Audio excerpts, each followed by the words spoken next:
जय जय रामकृष्ण हरी। परमार्थ महाधन जोडी देवाचे चरण। नवनवीन दर्जेदार व्हिडिओ पाहण्यासाठी आपल्या आवडत्या परमार्थ प्रेमी या YouTube चॅनलला सबस्क्राइब करा आणि बेल आयकॉन नक्की हिट करा। धन्यवाद।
माझी बाणी तुझे Thank you.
कृष्ण जिनका नाम है गोकुल जिनका धाम है, कृष्ण जिनका नाम है गोकुल जिनका धाम है। ऐसे श्री भगवान को बारंबार ऐसे श्री भगवान को बारंबार ऐसे श्री भगवान को बारंबार ऐसे भगवान को बारंबार हमारे सदा जिनकी मैया है, नंदन मैया है, यशोदा जिनकी मैया है, नंदन मैया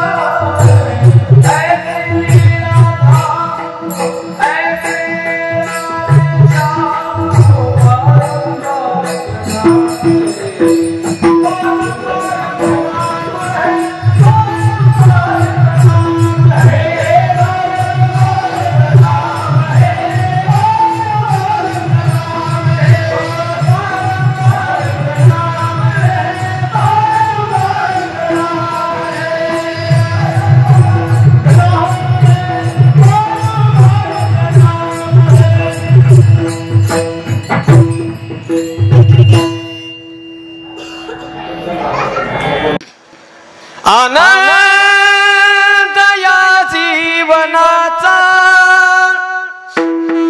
सुगंध परी दरवळावा, आनंद या जीवनाचा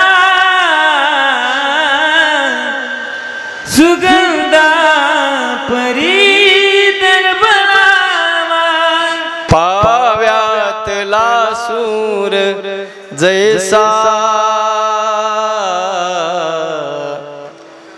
ओठातून ओघळावा,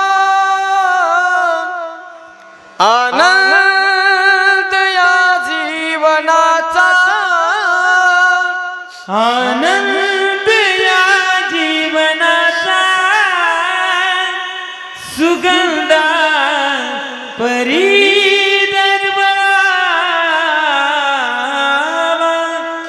क्या बात। जीवनाचा आनंद सुगंधाप्रमाणे दरवळत राहिला पाहिजे।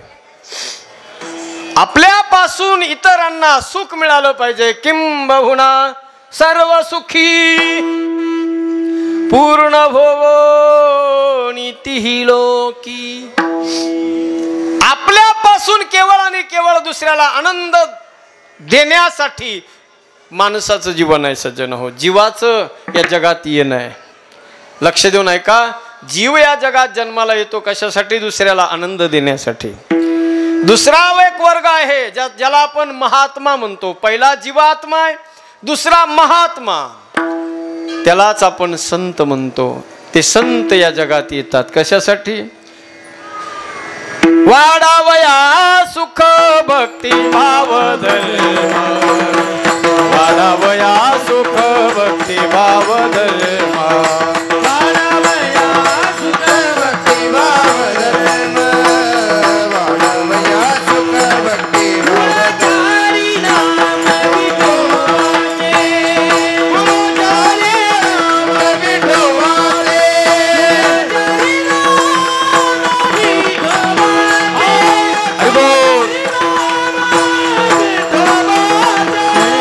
अवतार तुम्हादराया कारण, अवतार तुम्हादराया कारण, हे अवतार तुम्हादराया कारण, धराया कारण, तुम्हादराया कारण, धरा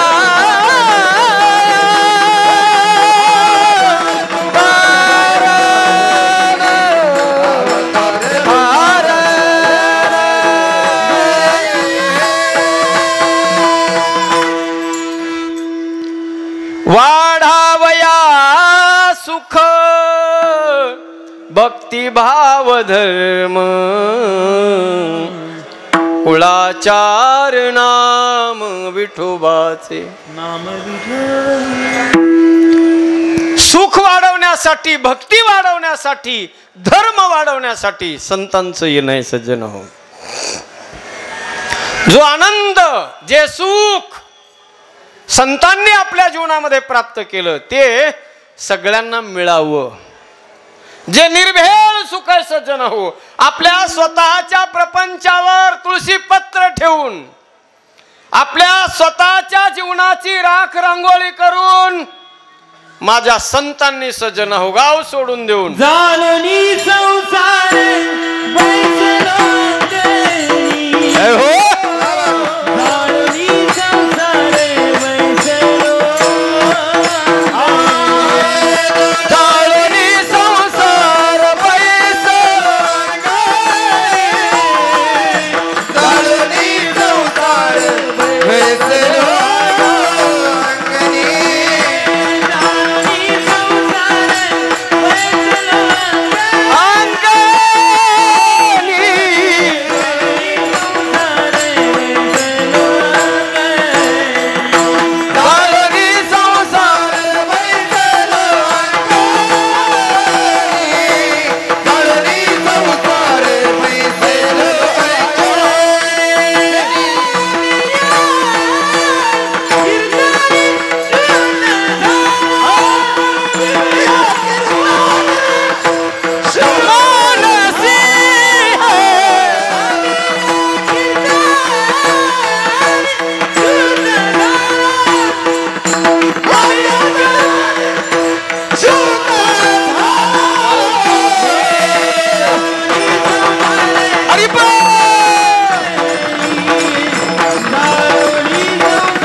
जाळोनी संसार बैसलो अंगणी तुझे नाही मणी मानसी हे संसाराच्या नावे घालोनिया शून्य वाढता हा पुण्य धर्म केला हरी भजनी हे जवळिले जग. संतांनी सज्जन हो स्वतःच्या प्रपंचाला बाजूला सारून जे तत्वज्ञान, जे निर्भेळ सुख त्यांनी आपल्या जीवनामध्ये अनुभवलं, श्लोकातली भाषा संतांनी लोकभाषा बनवली. श्लोकाच्या भाषेला लोकभाषेत बनवलं आणि लोकांच्या हृदयापर्यंत पोहोचवलं. बऱ्याचदा लोक म्हणतात महाराज बाकीच्या संतांची भाषा जर पाहिली तर संस्कृत मध्ये वाङ्मय आहे. महाराष्ट्रामधल्या संतांना संस्कृत येत नव्हतं का? त्यांनी का म्हणून मराठीमध्ये वाङ्मय निर्माण केलं? त्याचं कारण एकच आहे. हो, ज्ञानोबाराय तुकोबारायांची अस्खलित संस्कृतची भाषा जर पाहिली तर कुणाला चांगल्या विद्वानाला सुद्धा हात टेकवावे लागतील. परंतु सज्जन हो, माझ्या संतांना माहिती होतं जर आपण आपलं वाङ्मय भगवद्गीतेवर अस्खलित दुसरी टीका ज्ञानोबाराय प्युअर संस्कृत मध्ये करू शकत होते, पण नाही केली. मराठीमध्येच केली, प्राकृतमध्येच केली. का? त्याचं कारण मराठी लोकांना कळाली पाहिजे. ज्या मातीमध्ये जन्माला आलो, गोस्वामी तुळशीदासजींनी रामचरितमानस ग्रंथ लिहिला. सुरुवातीलाच त्यांनी दाखवून दिलं की आम्ही कोण आहोत. सुरुवातीचे 7 श्लोक जर पाहिले तर अस्खलित संस्कृतमध्ये त्याचं नमन आहे. पण त्याच्यानंतर जी भाषा वापरली तर ती भाषा लोकबोली आहे, लोकभाषा. का असं केलं संतांनी? त्याचं कारण सज्जन हो, संतांच्या अंतःकरणामध्ये लोकांचा आनंद होता. कारण ज्या तत्वज्ञानाला, जे परमात्म्याचं तत्वज्ञानातून जो खरा आनंद लोकांना माहिती होणार आहे, ते तत्वज्ञानच मुळात काही तत्कालीन कर्मठ लोकांनी असं स्वतःची पुंजी म्हणून दाबून ठेवलेलं होतं. ग्रंथाला स्पर्श कराल तर आंधळे होतात. नाना प्रकारची भीती घालून सज्जन हो, सामान्य जीवाला त्याच्यापासून, त्या तत्वज्ञानापासून, त्या आनंदापासून वंचित ठेवण्याचं काम त्या काळात लोकांनी केलं. पण माझ्या संतांनी क्रांतीच्या दिशेनं पाऊल टाकलं नाही. अरे ज्या सामान्य लोकांना त्याची गरज आहे तिथपर्यंत ते पोहोचलं पाहिजे. म्हणून माझ्या संतांनी सज्जन हो, प्रगट गुह्य बोले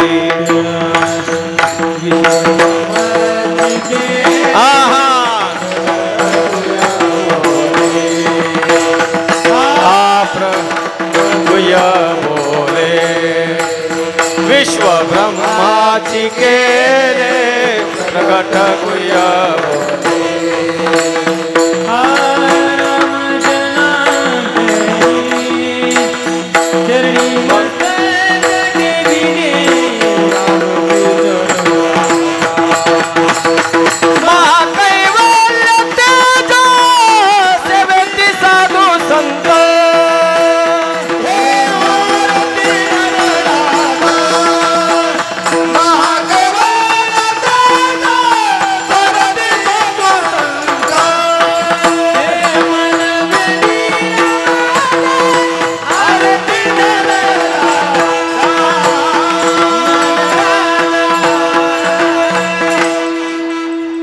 जे गुह्य होतं, गुह्य इति गुह्यतमं शास्त्रम मिदं मुक्तम मया नघ. जे गुह्य शास्त्र होतं त्या गुह्याला काय केलं संतांनी? मोकळं केलं सज्जन, प्रगट केलं आणि सामान्य लोकांपर्यंत पोहोचवलं. विठ्ठला विठ्ठला.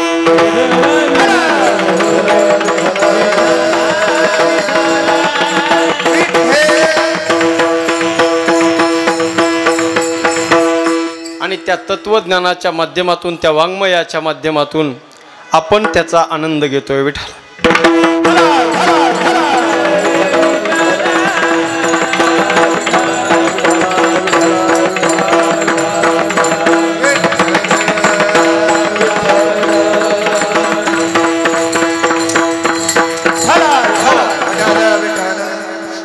जगाला आनंद देण्यासाठी संत या जगात आले सज्जन हो, जगातल्या सामान्य लोकांना.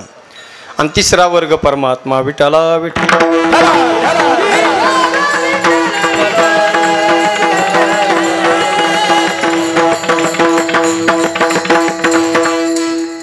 तिसरा वर्ग आहे परमात्मा. तो या जगात कशासाठी आला? तर त्या देवाचं या जगात येण्याचं कारण सुद्धा एकच आहे हो, सगळ्या लोकांना सुख निर्माण करण्यासाठी. विठ्ठला विठ्ठला.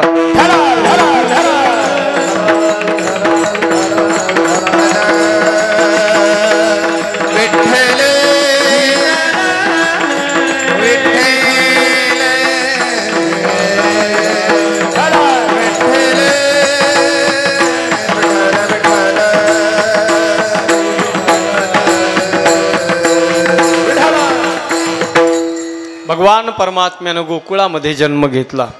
तत्पूर्वी परमात्मा सज्जन हो मथुरेमध्ये अवतरित झाले. आता इथे बऱ्याच वेळेला तुमच्या डोक्यात कधी प्रश्न येतो का नाही माहिती नाही, परंतु इथे प्रश्नाला वाव आहे असा. देवानं जन्म घेतला तो कसा? ठीक आहे महाराज, संत जन्म घेतात कारण संत हे स्वतंत्र आहेत. आपुलिया इच्छे करू गदारोळ भोगू सर्व काळ सर्व सुखे, या न्यायाप्रमाणे संत कधी बी येऊ शकतात या जगात आणि कधी बी जाऊ शकतात. जीवाचं जर बघितलं तर जीवाला जन्म घेणं अनिवार्य, त्याला जन्माला यावंच लागतंय.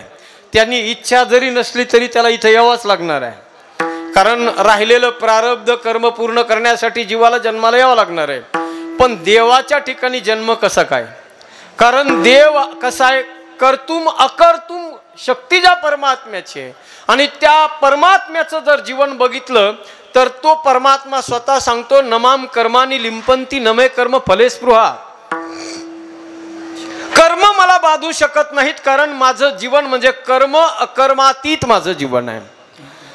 ज्याला पाप नाही, ज्या परमात्म्याच्या ठिकाणी पुण्य नाही, जिथे कर्म नाही धर्म नाही, त्या सगळ्याच्या पलीकडे ज्या परमात्म्याचं जीवन आहे.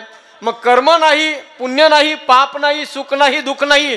जर द्वंद्वातीत परमात्मा असेल, द्वंद्वच जर नसतील तर तिथं कर्म नाही तर वासना कशी, वासना नाही तर जन्म कसा. देवानं जन्म घेतलाय हे खरंय सज्जन हो, परंतु ऐका भगवान परमात्म्यानं पहिलं अवतार घेतला, अवतरित झाले परमात्मा. देवाचा जन्म होत नसतो, देवाचा अवतार होतो मायबाप. संस्कृत मध्ये तृतरती नावाचा धातू आहे, लक्ष देऊन ऐका. तृतरती नावाचा धातू आहे परंतु त्याला अव उपसर्ग लागलाय. जरा बारकाईने लक्ष द्या, फक्त एवढंच जरा किचकट सांगतोय. तृतरती या धातूचा अर्थ होतो तरुण जाणे आणि तरुण जाणे, पण अव उपसर्ग लागला. अव या शब्दाचा अर्थ आहे खाली. उपसर्गाचे 21 प्रकार आहेत. प्र परा अप सम अनु अव निस निर दुस दूर वि अंगनी अदि अपि अति सु उत अभि प्रति परी उपयते प्रादयः. पण ज्या वेळेला तो उपसर्ग धातूला लागतो त्यावेळेला धातूचा अर्थ बदलून टाकतो. तृतरती या धातूचा अर्थ होता तरुण जाणे, पण अव उपसर्ग लागल्यामुळे त्याचा अर्थ झाला खाली येणे. अवतरती म्हणजे खाली येणे. अर्थात तो परमात्मा वैकुंठातला देव खाली आला. वैकुंठीचा देव आणिला भूतळा.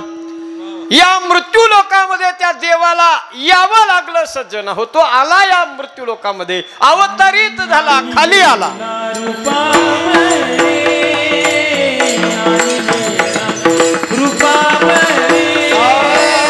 आणिला हे रूपा बळे, आणिला रूपा बळे.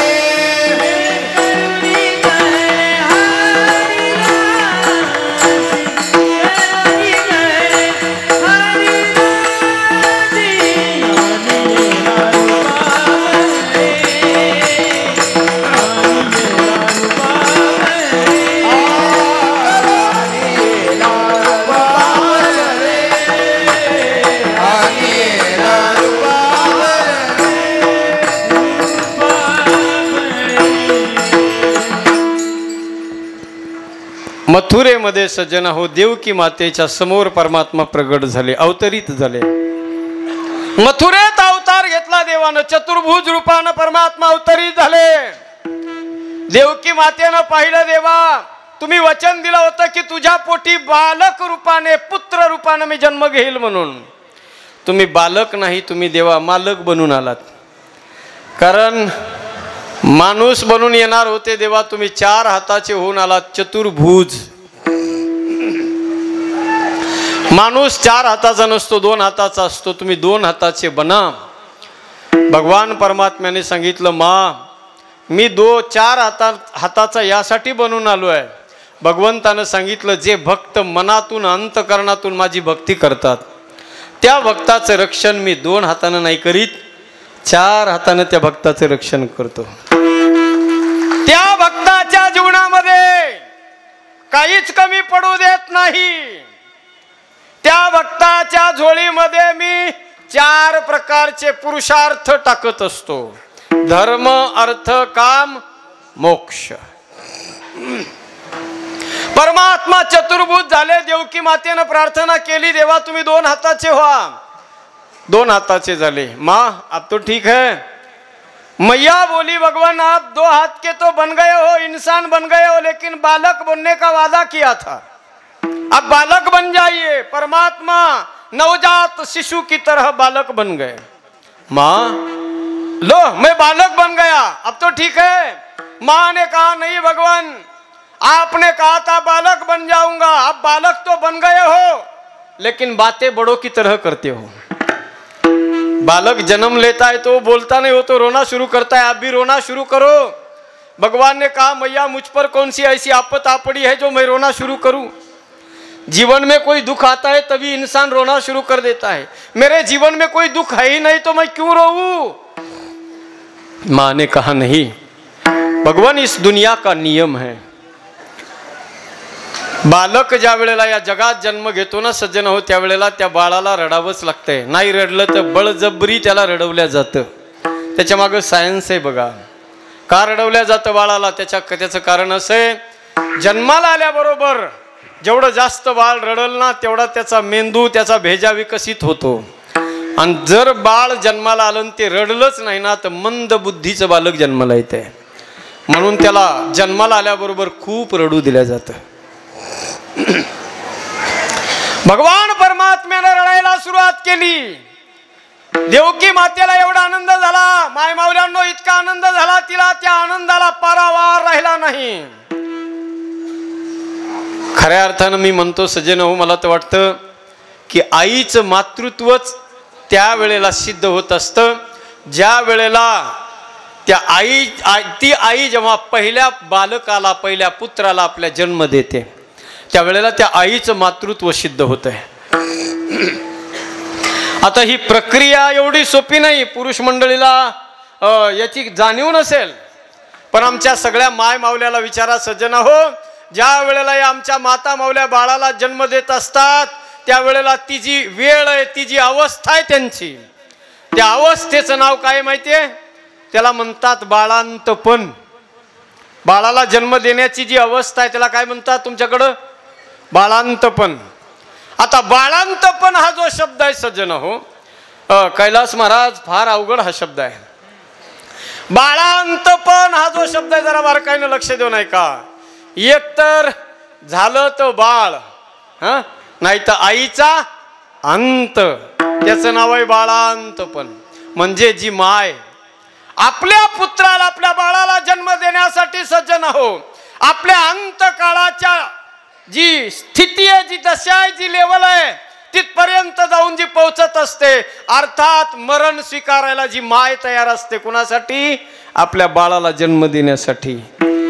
आणि तिला मरण हा शब्द का वापरलाय? कारण मरणाच्या ज्या यातना आहेत त्याच्यापेक्षा कित्येक पटीनं जास्त यातना आणि वेदना बाळाला जन्म देत असताना त्या आईला होतात सज्जन। परंतु एक लक्षात घ्या, एवढ्या सगळ्या ज्या वेदना ती आपल्या जीवनामध्ये सहन करते आणि ज्या वेळेला बाळाचा जन्म होतो आणि बाळाचा जन्म झाला रे झाला, पहिली त्या बाळाची रडण्याची किलकारी त्या मातेच्या कानावर गेली की शरीराच्या सगळ्या वेदना एका क्षणात नष्ट होतात आणि तिचं मन आल्हादित होतं, आनंदित होतं। त्या बाळाच्या रडण्याच्या आवाजाने कुणीतरी रडत असतं, कुणाच्या तरी अंतकरण हसत असतं सज्जन। रडत असतं ते बालक, पण आईच्या अंतकरणाला आनंद असतो, मनातून आनंद असतो। देवकी मातेनं कृष्ण परमात्म्याला आपल्या हृदयाला लावलं सज्जन हो, पण तो आनंद तिचा जास्त काळ टिकला नाही। पुन्हा एका क्षणात जराशी स्तब्ध झाली आणि पुन्हा गहीवरून आलं तिला, सोडा सोडा मिठी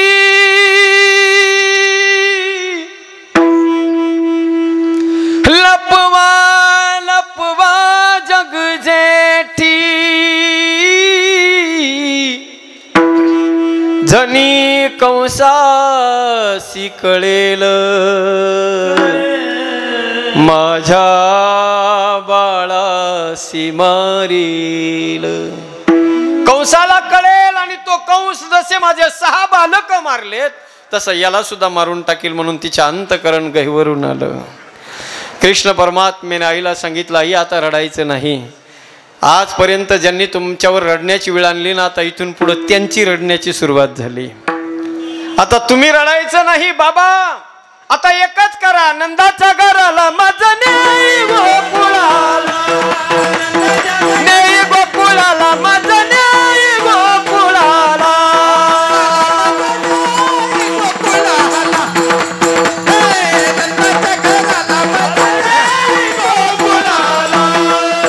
हरी माया उपाजली तेथे, देवी मजाली येते,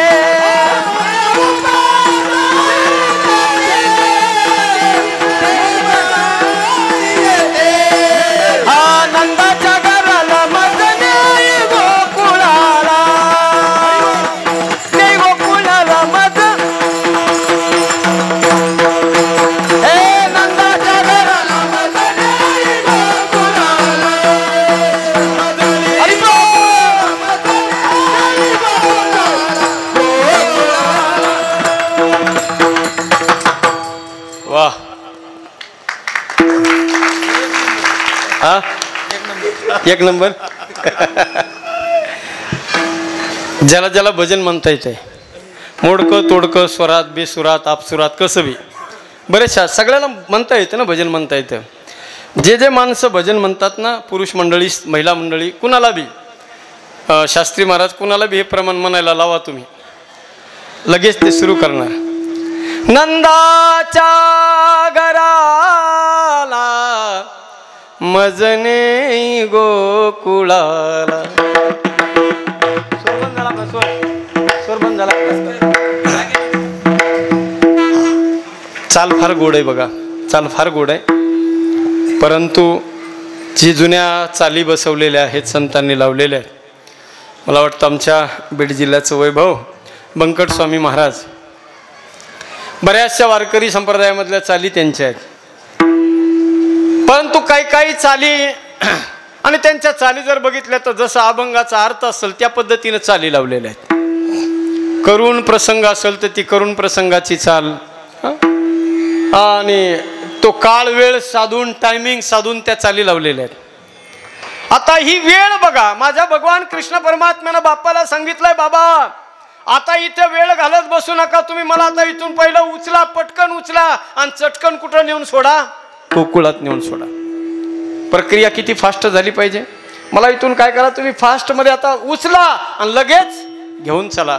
मग आता क्रिया जशी फास्ट आहे तशी चाल बी तशीच पाहिजे ना. नाही तर दमाने जर असं म्हणत बसलो आपण, नंदाच्या घराला मजने गोकुळाला, तोपर्यंत इतका वेळ जर घेतला तर कंसाला कळन आणि कंस कृष्णाला उचलून घेऊन जाईल. त्यामुळं जरा हिला अपडेट केलं शास्त्री महाराज चालीला मी. नंदाच्या घराला मजने गोकुळाला. तुमचा पहिला दहा जेव्हा वाजला का तेव्हा चाल संपली. हा, टाळ करायचे पहिले असे टाळ जे खाली हातात, खालच्या हात असे वर येऊन वाजवायला, असं नुसतं वाजूस तर चाल संपून गेली पाहिजे. विठाला विठाला विठाला. गवळण सांगती गवळणीला, गवळण सांगती गवळणीला, गवळण सांगती गवळणीला, गवळण सांगती गवळणीला, गवळण सांगती गवळणीला, गवळण सांगती गवळणीला, सांगती गवळणीला, गवळण सांगती गवळणीला, पुत्र झाला यशोदेला, सांगती गवळणीला, पुत्र झाला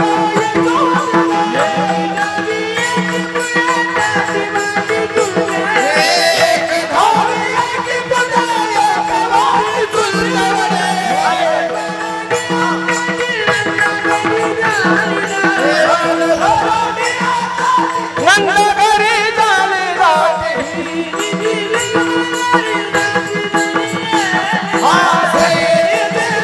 अरे दासी दनी हे लगाली, दासी दनी हे लगाली, गवळण गवळण गवळण सांगती गवळणीला, गवळण सांगती गवळणीला, सांगती गवळणीला, गवळण सांगती गवळणीला.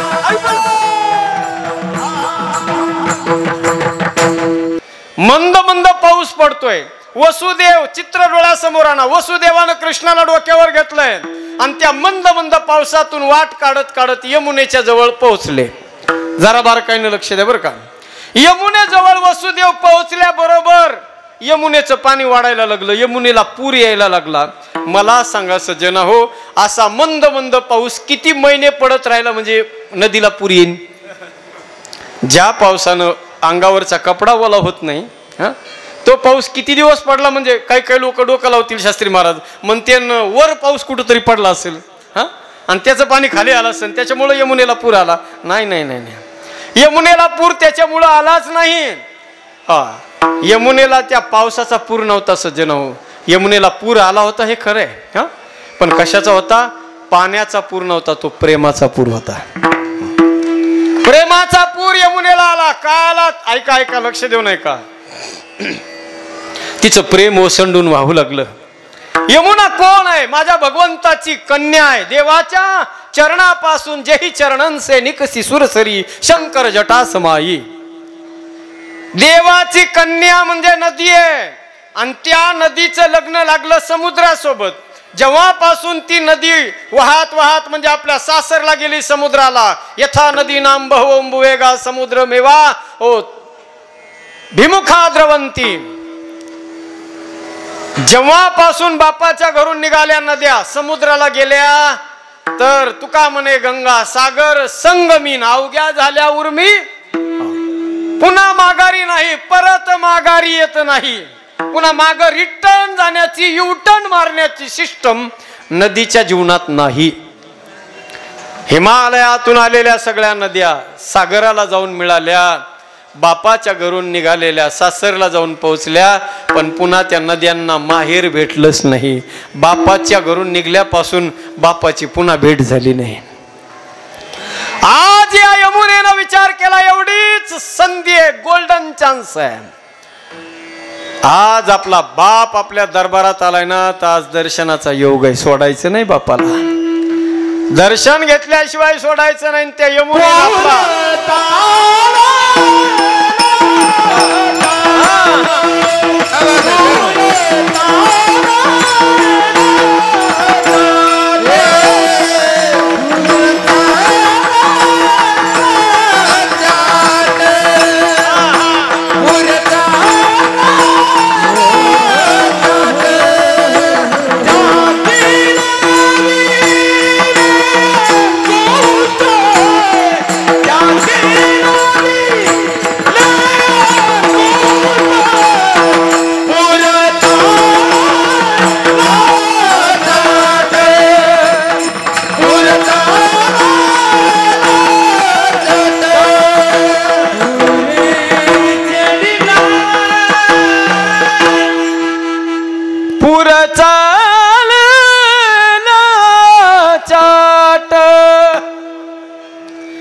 चाटपूर चाललेला आहे. वाढू लागलंय पाणी नदीचं सज्जन होऊन.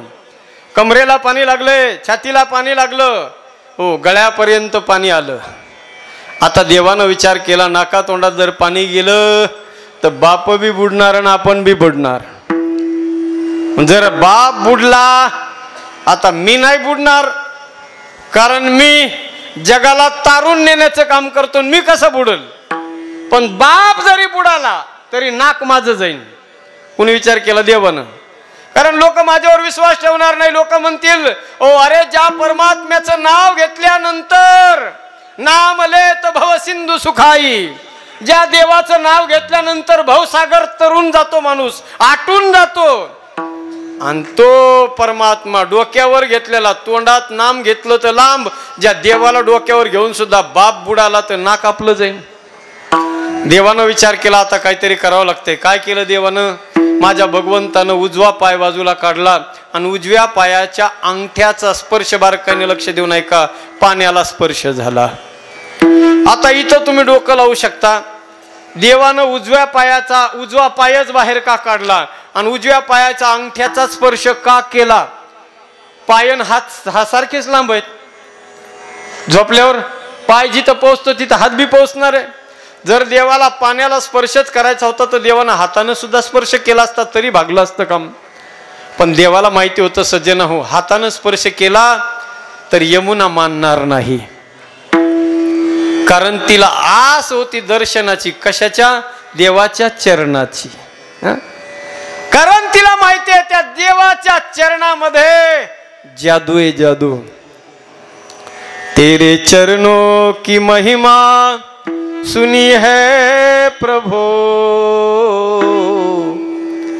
नाव लकड़ी की मेरी पुरानी प्रभो. हो तेरे चरणों की महिमा सुनी है प्रभो, नाव लकड़ी की मेरी पुरानी प्रभो. चरणाची महिमा तिला माहिती होती. दर्शन घेत असताना सज्जन हो, उजव्या पायाच्या अंगठ्याच घेतलं पाहिजे. आपल्याकडं आज बी जर बघायला गेलो ना सज्जन हो, तर पायाचं दर्शन घेतल्याशिवाय लोकांना समाधान नाही मिळत. शास्त्री महाराज, तुम्ही किती बी लोकांना डिस्टन्स ठेवण्याचा प्रयत्न करा, मानत नाहीत लोक. पायाचं दर्शन घेतल्याशिवाय समाधान नाही. पायाच्या दर्शनामध्ये सुद्धा विशेषत्वानं उजव्या पायाच्या अंगठ्याचं दर्शन घेतलं पाहिजे. का? त्याचं कारण आहे सज्जन हो, ऐका लक्ष देऊन. तरुण मंडळी ऐका, कारण आजकाल दर्शनाची पद्धत फार बदलत चाललेली आहे. काही काही तरुण पोरं, शिकलेले सवरलेले पोरं, आनंद बापू देवा दर्शनाला गेले, एखाद्या महाराजांच्या दर्शनाला आले की असं करते, लांबूनच असं. आणि त्यातली त्यात जरा पुढचे जरा जास्त शिकलेले असले ते असं करते. ही आपली पद्धत नाही, ख्रिश्चनाची पद्धत आहे दर्शनाची. हा, आपली पद्धत कशी आहे? मोठ्या माणसाचं दर्शन घ्यायचं ना, तर उजव्या पायावर डोकं टेकून, उजव्या पायाच्या अंगठ्यावर डोकं टेकलं पाहिजे. का? ऐका, प्रत्येक माणसाच्या बॉडीचं स्विच उजव्या पायाच्या अंगठ्यात आहे. पूर्ण माणसाच्या बॉडीच्या शक्ती कुठं असतात? उजव्या पायाच्या अंगठ्यामध्ये. पूर्ण बॉडीचं तप सगळं माणसाचं पायाच्या अंगठ्यात असते. आणि त्या अंगठ्याला जेव्हा आपलं डोकं लागतं ना, तेव्हा हे वायरलेस कनेक्शन आहे बघा. वायरलेस, इथं वायर नसताना सुद्धा त्या पायातली एनर्जी, त्या पायातली ऊर्जा, पॉवर डोक्यात घुसत असते. लोक म्हणतात मोठ्या माणसाचं दर्शन घ्या, तुमचं चांगलं होत असते. मोठ्या माणसाचं दर्शन त्याने जरी असे तुमचे दोन्ही हात करून त्याने आशीर्वाद नाही दिले ना, तरी नुसतं दर्शन बी घेतलं ना, तर तुम्हाला जे भेटणार आहे ते भेटून जाणार आहे. नुसती ऊर्जेचं ट्रान्सफर जे ऊर्जा ट्रान्सफर होते ना सज्जन हो, फक्त पायानंच होते असं नाही. जुन्या काळातले लोक फार हुशार होते बाबा. जुन्या काळातले लोक हातात हात कधी देत नव्हते. शेक हँड देण्याची पद्धत जुन्या काळात नव्हती. जुन्या काळामध्ये लोक रामराम घालायचे, हात जोडायचे, त्याच्यामध्ये प्रामाणिक डिस्टन्स असायचा. राम राम म्हणायचे लोक, तिकडून त्यानं म्हणायचं राम राम, राम राम हो, राम राम. हा, दोघाला एकमेकाला जवळ यायचा काही संबंध नव्हता. देवाचं नाव बी मुखातून येत होतं आणि हाताची प्रक्रिया सुद्धा चालू असायची. आता मात्र जास्त शिकले पोरं, राहुल दादा, लगे हातात हात देतात. Second, how are you? हो फाईन, आय एम फाईन. मुस्कडात दिली पाहिजे तुया. हा, कायचं हाऊ आर यू, कायचं फाईन. हा, ही पद्धत आणि ही परंपरा आपली नाही सज्जन हो. बघा, शास्त्री महाराजांच्या मुखातून आपण सगळ्यांनी भागवत कथा ऐकली. भागवताची लास्ट मोमेंट जर आपण पाहिली ना, त्याच्यावर जरा फोकस केलं, माझ्या कृष्ण परमात्म्याच्या उजव्या पायाच्या अंगठ्याला व्याधानं बाण मारलाय. जरा बारकाईनं लक्ष द्या. बाण लागला देवाच्या उजव्या पायाच्या अंगठ्याला आणि देवाच्या मेंदूच्या नसा तटातट तुटल्या सज्जन हो. लागला बाण पायाला आणि डोक्याच्या नसा तुटल्या, मेंदूच्या नसा. देवाला निमित्त झालं. परंतु आपले बी अनुभव बघा. लहानपणी जर आपण आचपळपणामध्ये पळत असताना पळता पळता पायाच्या अंगठ्याला जर ठेच लागली, ठेच लागायची पायाच्या अंगठ्याला, अंधाऱ्या यायच्या डोळ्याला,